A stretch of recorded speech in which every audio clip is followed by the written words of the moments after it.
In an unexpected journey, we get to return to the elvish haven of Rivendell after 10 years. But this Rivendell is 60 years younger than the one in Lord of the Rings, and the asset build had to reflect that. This Rivendell had to look younger without being CG clean. That was one of the challenges we faced creating this environment. The production filmed on several studio-based sets, and anything that isn't a set is CG, as opposed to the miniatures used for Lord of the Rings. But we were careful to ensure that the environment is recognisably the same. In fact, one of the lead texture artists working on the environment had helped paint the miniature Rivendell for Lord of the Rings.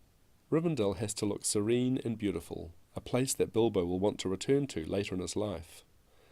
Our Rivendell is a beautifully textured and rendered combination of CG buildings and walkways, digital trees, foliage, cliffs, water and waterfall simulations, combined with 2.5D digital map paintings.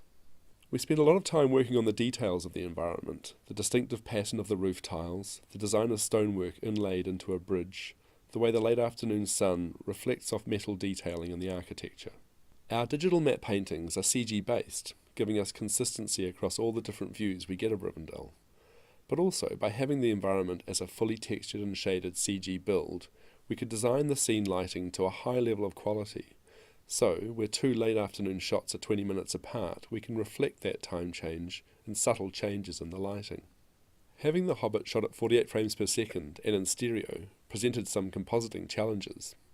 We had to be very accurate with our green screen keying, rotoscoping and paintwork, having not one image per frame but two for stereo, and being able to resolve much more detail with double the typical frame rate.